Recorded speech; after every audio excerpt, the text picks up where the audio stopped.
Welcome. As I say, I'm John Wuorinen, Director of Admissions and Tuition Assistance.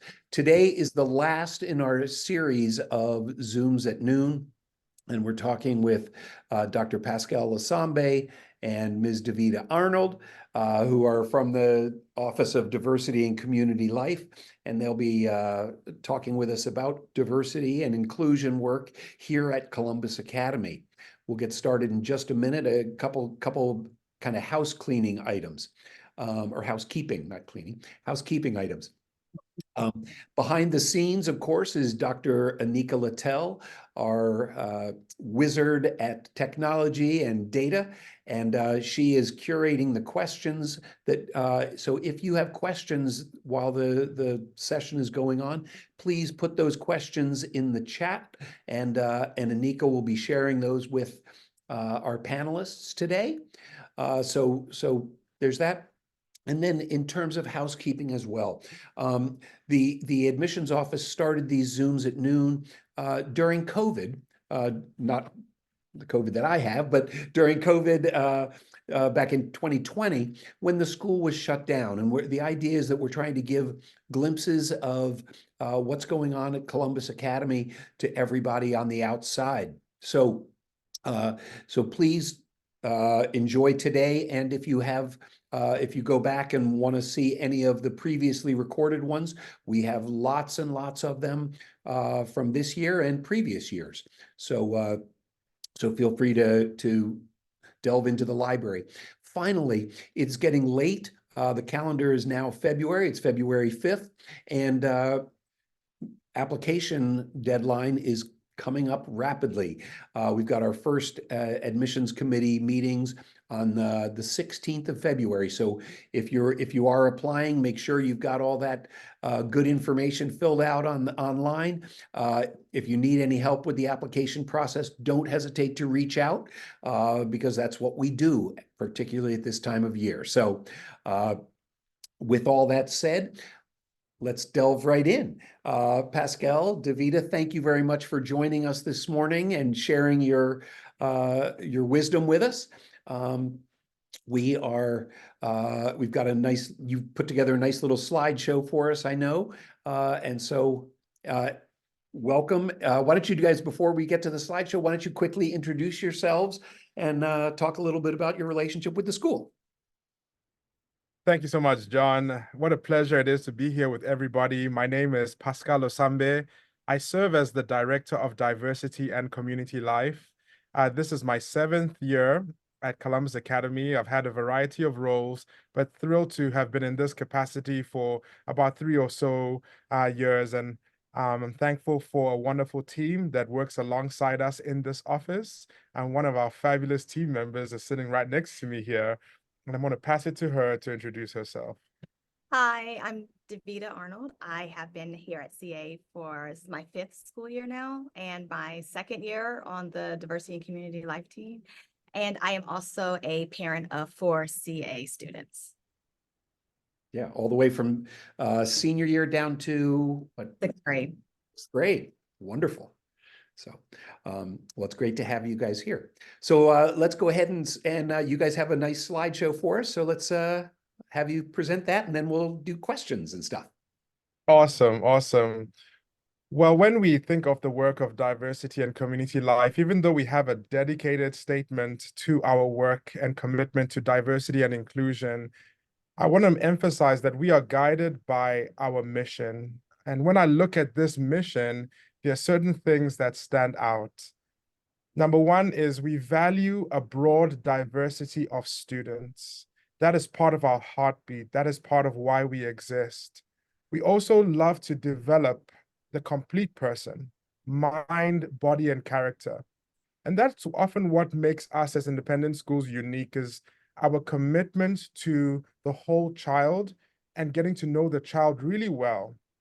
And part of who they are is their identity, the relationship they have at home, what the home is doing to foster that positive sense of who they are, and supporting families in nurturing a student's ability to develop a positive identity development. And then as I read this statement, I also see compassion, fosters compassion, respect, moral courage, And we insist on integrity, fair play, and community service. So not only do we kind of focus on the inward journey of a child, but we also start to focus on their relationship with others. And we emphasize these core values, these core pillars that really allow our students and our community to show up in the right way for each other. And then the last part of this really catches my eye, is to sustain a community of thoughtful, responsible, capable, and confident citizens. And we cannot allow our students to be confident without developing a positive sense of self. Something I've learned from Davida over the years is about that social emotional aspect of who they are, really focusing on their mind, their thoughts, and their beliefs about themselves and the world, and how we can nurture that and foster that at Academy. So our work is guided in close proximity to our mission. Great.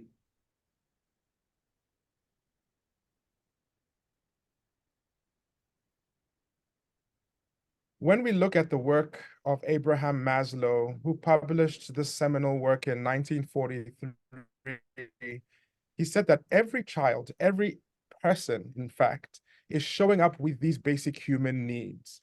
And so we are focused not only on educating the child mind, but we are also focused on what they need. So when we see a child, we see needs. We see physiological needs, their air, their food, their water, their shelter. And you might come on campus and see our wonderful facilities and dining hall. I think we have this packed down. This thing that they're focused on is their sense of safety in this environment, to be free from danger, to be free from shame and maybe guilt. And not that they won't have those emotions, but to kind of work through those emotions with them to make sense of it as they explore new emotions, different emotions about who they are and what they do in this environment. There is also a need for belonging, meaning there's a need for authentic connections in this environment. And you might look at that word authentic and ask, what do you mean authentic? Those parts of who they are as individuals, as kids, their social and personal identities, are they able to share that with the community and connect with each other on the basis of those important aspects of who they are? Then there is need for esteem, to feel valued for what they bring to the table, to feel identified and valued for their strengths. Another thing Davida has taught me over the years is strength spotting. What strengths do we see in that child? Do we see the child from that asset-based point of view rather than looking at them from that deficit point of view? Because that allows us to look at the environment the child is in, not only looking at the child and saying, you are not achieving what you're supposed to be achieving. And then self-actualization is really living out their full potential, their maximal creativity in the environment, etc. So these are basic human needs that we know that our children are walking into this school with. So any behavior, any action can be drilled down into one of these needs. And so when we look at behavior, when we design programming, we're asking how is the child trying to fulfill one of these needs? And how are we trying to nurture and fulfill these needs in them as well? When you look at the diversity of Columbus Academy, the admissions department has worked very well and very hard, and we really value our collaboration with the admissions department. And we can say that we are about 47% students of color, and we come from about 54 zip codes around the city and the larger Columbus community. So as far as those core identifiers of race, ethnicity, socioeconomic status, whether it's their cultural heritage and background, we have a diverse array of individuals that who make their home Columbus Academy, which is awesome. If I can jump in there just for a second, I would add in that 25% of our students receive need-based tuition assistance. And so again, we're looking for that socioeconomic diversity as well. I'm sorry to interrupt there, Pascal, but I'm the director of tuition assistance. Yes, thank you. You did it better than me. When we think of our students and the environments we create at Columbus Academy, certain programs start to stand out. And I would love to start at the lower school, where Davida can maybe chime in and talk about how we don't have affinity groups per se in lower school, but Davida has done a good job of nurturing our mentorship program in the lower school. Great, thank you, Dr. Losambe. Yeah, so as Dr. Losambe said, right now in the lower school, we are utilizing mentoring with our students that need that extra support. And so if once they are identified as needing mentoring, then we match them up with a middle schooler or an upper schooler that they can meet with bi-weekly and for about 30 minutes or so. And it's just that connection helps just to help bring out their sense, as Dr. Losambe was saying earlier, with their sense of belonging and then getting up to that top tier of that self-actualization. And we have found that just the mentoring connection is really helpful and supportive for that age range of our lower school students. And then in the middle school, to kind of foster a sense of belonging, we have our middle school affinity groups.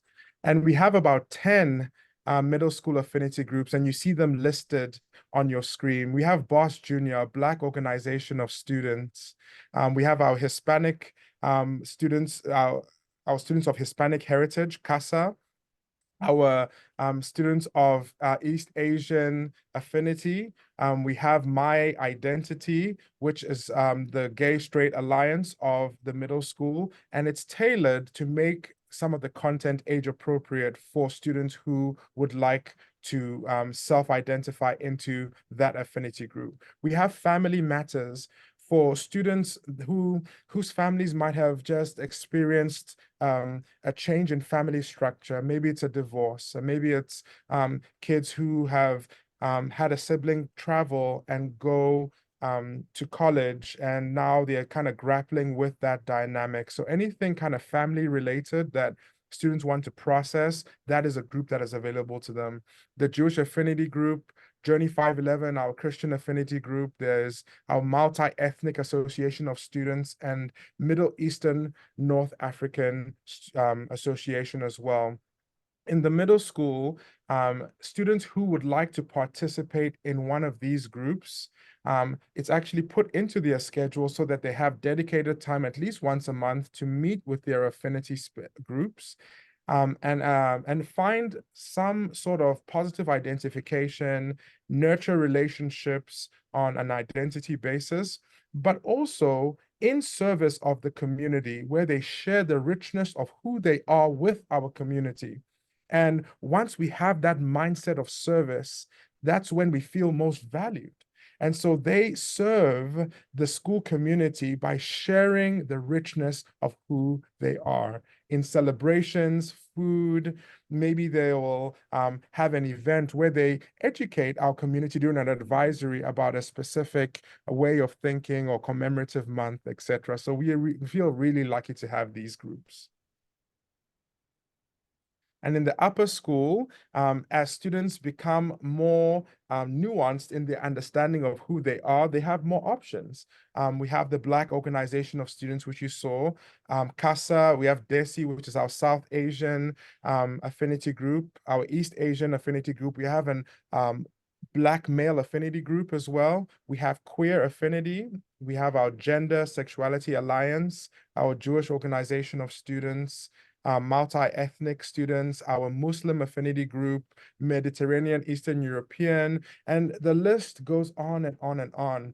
And again, these groups are designed for students to have a sense of community, about to foster some positive connections about who they are, but to also celebrate the richness of their identity with the community as well.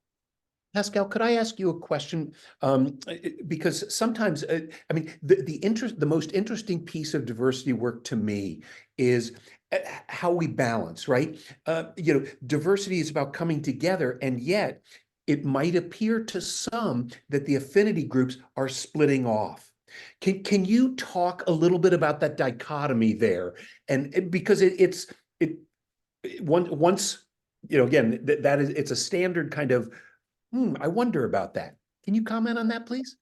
So as we look at very powerful research that documents the identity development of adolescents, we know that as they go through school, there will be a set of circumstances or situations that cause them to look inward and start to try and figure out who they are. This is a journey they are going through.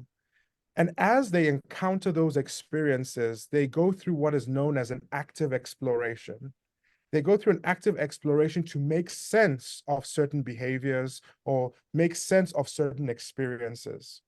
And as a result, these affinity groups provide an opportunity for individuals to share how they are experiencing this environment with others that also have those core identifiers, and start to make sense with an adult that may share this affinity, or they are connected to them through relationship in a specific way, because relationship and trust are the bedrocks of how we start to become resilient in a certain environment.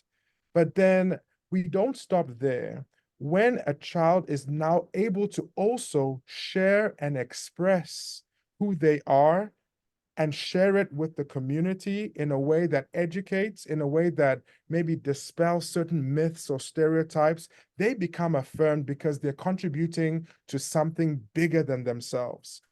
They are part of Columbus Academy, and there's a symbol in these affinity groups to say that the important parts of who you are valuable here, are welcomed here. And as a result, you can celebrate who you are and share that with others as well. And so that you can show up in the world and in community at such an important, with an important confidence. Is there anything you would add to that, Davida? No, I really just like what you were ending with, just the Great. importance of then that identity, and then being able to then help stand up and teach others as well. And I love that the events that our groups host are just community-wide groups. So anybody is able to come to the events that they put on as well. Yes, thank you. Great, thank you. We have a question. Yes. Someone would like to know what type of education or services are provided to staff in regards to diversity. Very, very, very good. One of the hallmarks of Columbus Academy and why people choose to work here is our professional development. And so they are very intentional about curating opportunities in-house and externally as well. And here are a few examples. About 4 to 5 times a year, our office dedicates time to train our faculty and staff on different topics regarding diversity, equity, inclusion, and belonging. We just had one a week ago on socioeconomic diversity, and part of that lesson was illustrating how we approach the world very much through our own socioeconomic lenses.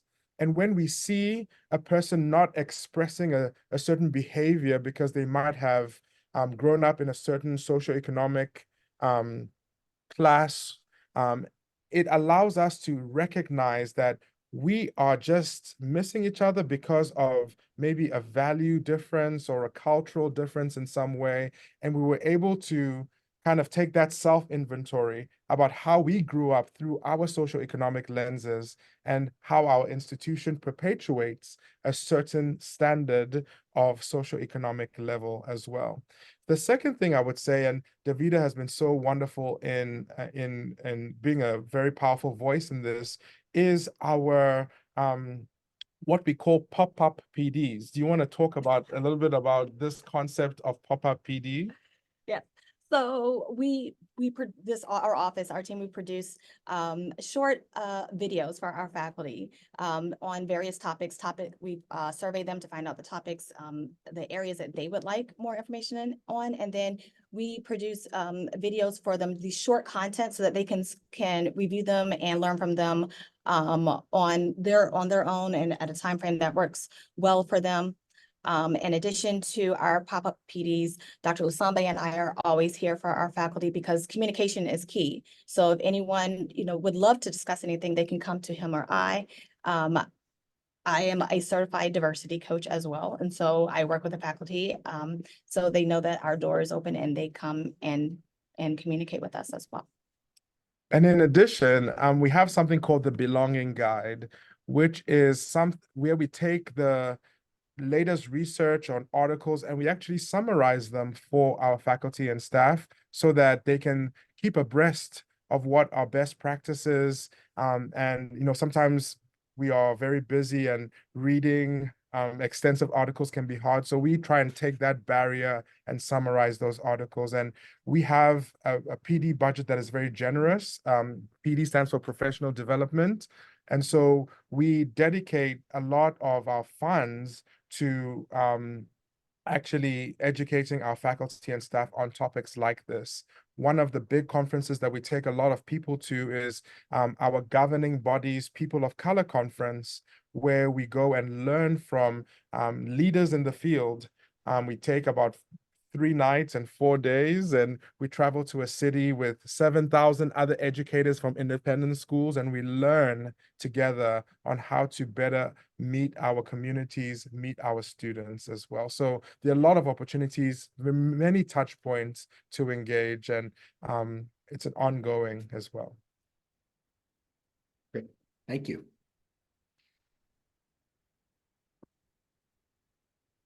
I think we have a little bit of a video. One of our recent grads will tell you in her voice of what the affinity group program has meant to her. So without further ado, please go ahead.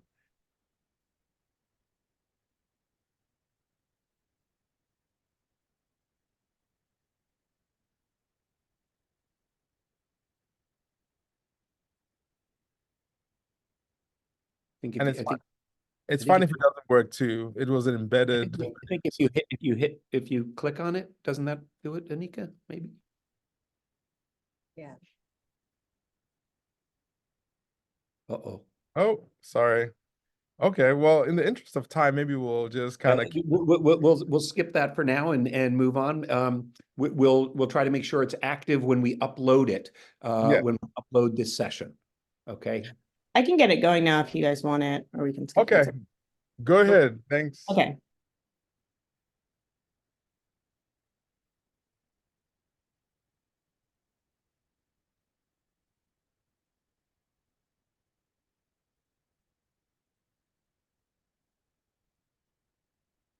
Group, which is the affinity group for Muslim students. In general, affinity groups play a pretty important part at Academy because Academy does have a diverse student population, but for a lot of kids, I think the majority of the time they spend at school, they spend with kids who don't necessarily have like the same like racial or like religious preferences. And so it's nice to kind of just, I think, get together with people you have that in common with.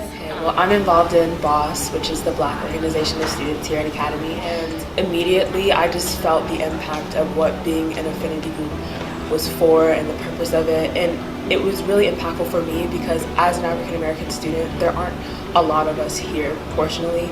And, it really helped me to be in that and have mentors who looked like me in the upper school. Great.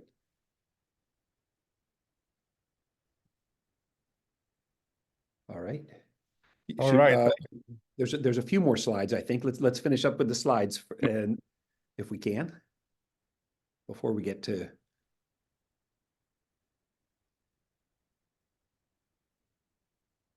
I see there's a question as well that I don't know whether this would be the right time. Okay, Um, there are actually a couple of them. okay, so let's just finish. We only have a couple Yeah, of let's slides. finish this. Let's finish the slideshow first.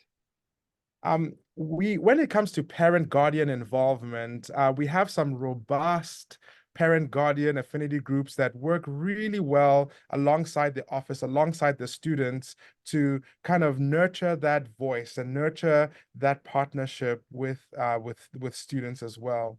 And if we go to the next slide, we will see there are various opportunities for parent guardians to contribute to the environment. And these are all open groups. It doesn't mean that if you don't have a South Asian affinity that you're not welcome. These groups exist for the community and they're open to anyone who would like to attend. We have CAPSA, our Columbus Academy Parents of South Asian Origin or Ethnicity, or people that have an affinity for that culture. Maybe you have a child, an adopted child, or you've lived in a South Asian country and you just want to kind of express and celebrate that part of who you are. We have our OLA, which is our Hispanic outreach for Latino awareness, our CPA, our Chinese Parents Association. We have Mosaic, which is our parent affinity group for families of African American Black descent. And then we have SEED, which is our educational group that is open to anyone who would like to find out more about diversity, equity, and inclusion and belonging through reading articles and books. And one of our parent guardians, they are trained facilitators to facilitate this group. And so they have a very healthy attendance on different, every month they have a meeting to discuss the book that they might be engaging with and reading, etc. One of the things that we just did is called the Winter Gathering. And as we grow older, our circles tend to get smaller. But the author Charles Vogel says that the sign of a healthy community is that the inner circles that we inevitably self-identify into, maybe it's a grade level or affinity of some kind, when we overlap, when we approximate, when we share relationship with one another, when we break bread with one another, it allows us to move past any biases or any stereotypes that we might have in our head, because we see the humanity of someone or people, and we start to become stronger because we share that human connection. And so we did the Winter Gathering, where we have a structure to promote different people mixing and mingling and talking to one another, and also to play and have fun, to play and enjoy each other's company. Maybe it's Uno, maybe it's Jenga, maybe it's air hockey. So we have those available for people to connect doing things, but also have meaningful connections about who they are as well. And Davida attended it. So what did you think? Oh my gosh, it was a great time. It was so fun just to be able to connect with and talk with other parents as well. Like Dr. Losambe say, I think the key, especially the key to our work, is just our common humanity and seeing more of that more deeply. Yes. Great. And some student-led initiatives. In the lower school, Davida does an amazing culture corner where she showcases different commemorative events at assemblies. Do you want to explain a little bit more about those? So in our lower school culture corner assemblies, we will talk about all of the upcoming events.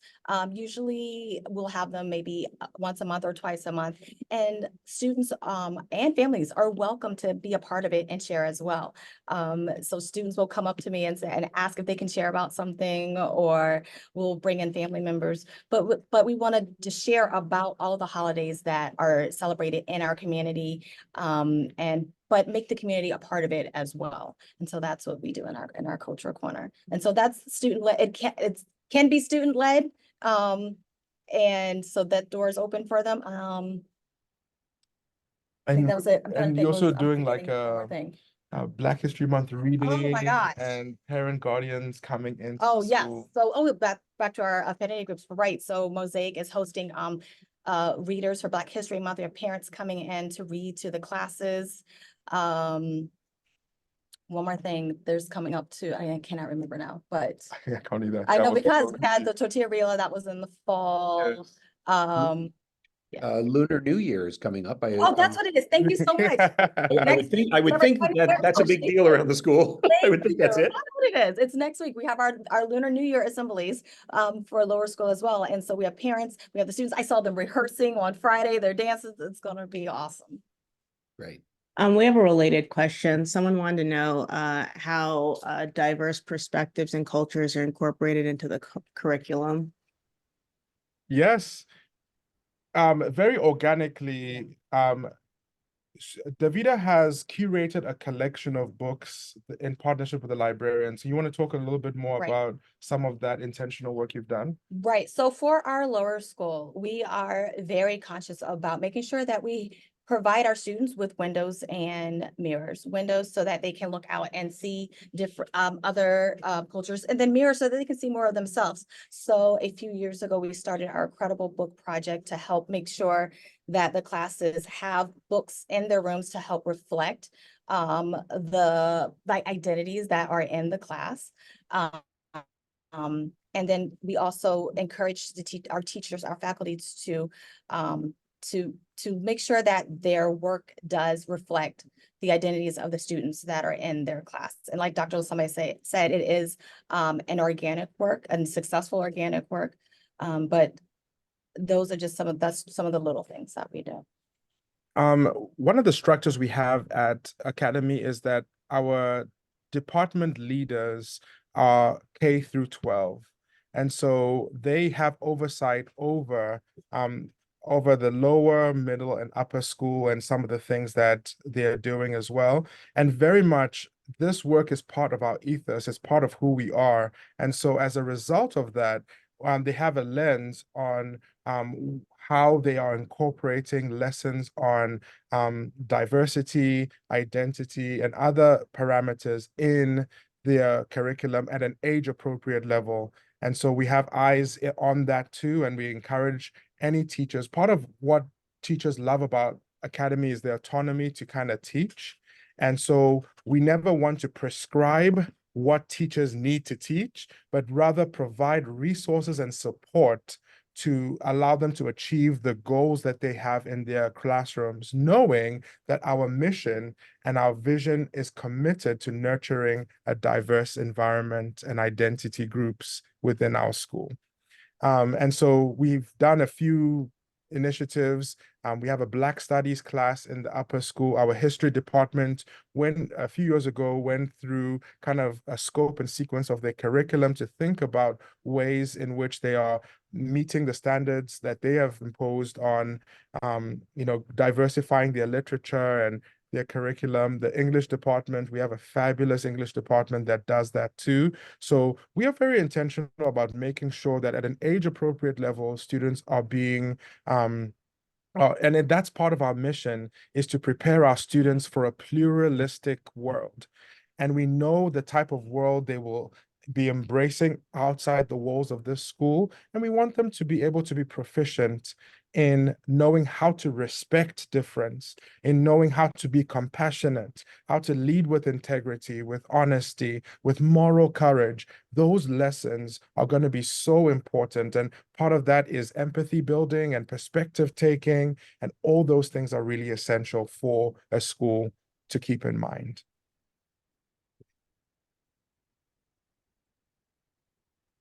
We're over time. Did you guys want to answer last Are there any- few questions or just go Are through? are we finished with the slides? Let's try to make sure. There's like we a can- couple more. Okay. Yeah, let's try to zip through. I know we want to be respectful of people's time, so. Yes. And so we nurture the student voice.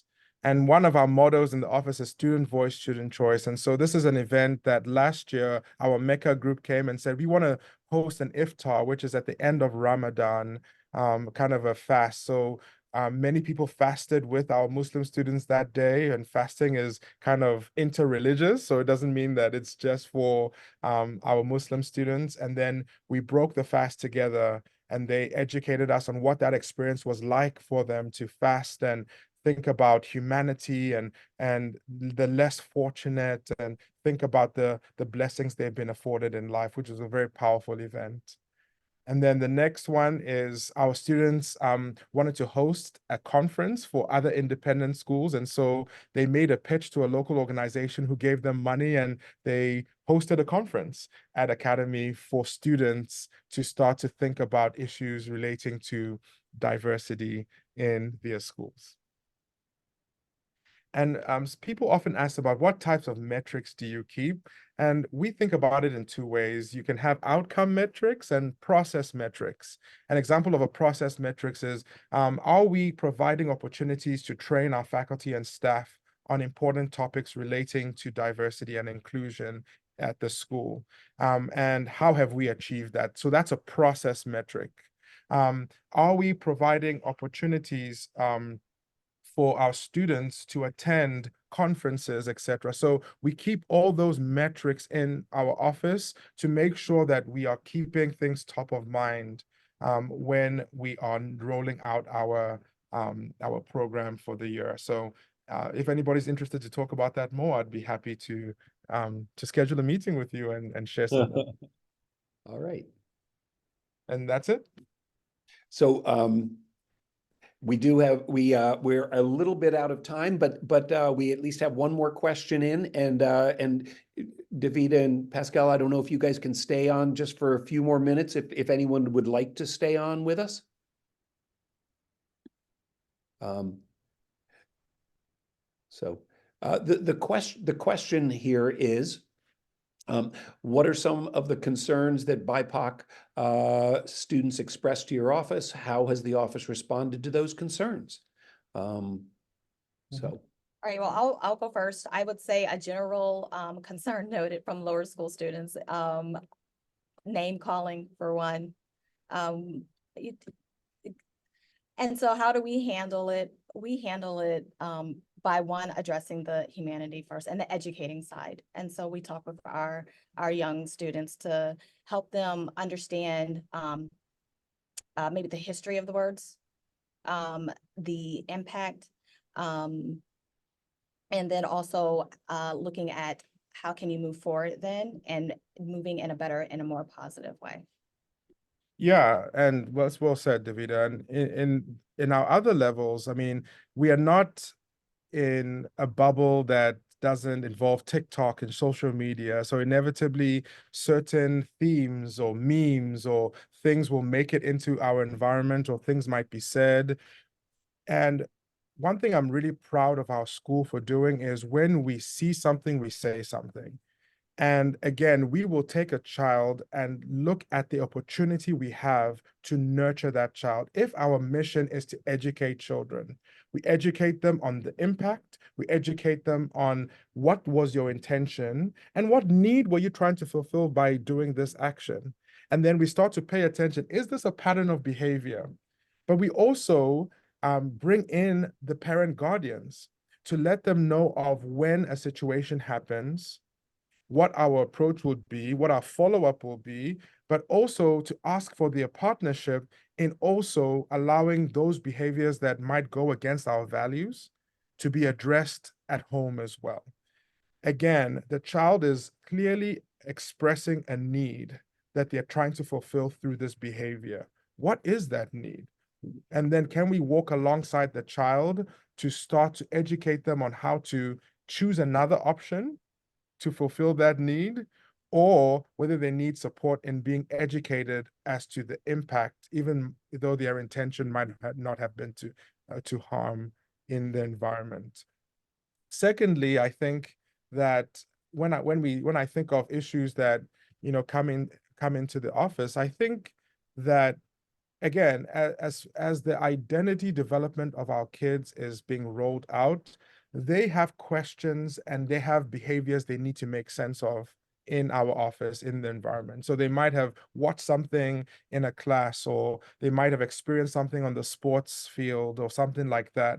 And we as adults have a role to play in moving them from dysregulation to regulation.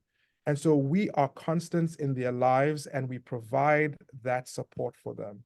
and they have an open door to just come in and say, this is how I'm feeling, etc. So I think, and again, this is not only, we do this for any child. This is not only for the kids of color. This is for every child that needs a way of really making sense of who they are in this environment. Even a child that might not be a student of color has an identity that they're still trying to make sense of. And as a result, this office is available to them, and we'll walk alongside them and encourage them, strength spot, and allow them to know that we are part of their journey at Columbus Academy. Terrific. Pascal, Davida, thank you so much for your time today. Been very, very interesting, and the pride I feel in my school continues to grow as I listen to the two of you talk. So, thank you very much. Viewers at home, thank you for your time today. As I say, if you have any questions about where your application stands, don't hesitate to reach out. We encourage it. So thank you all very much. Pascal, Davida, thank you for your time today. Thank you so much. Nice to see you all. Well, nice to be with you. Bye-bye.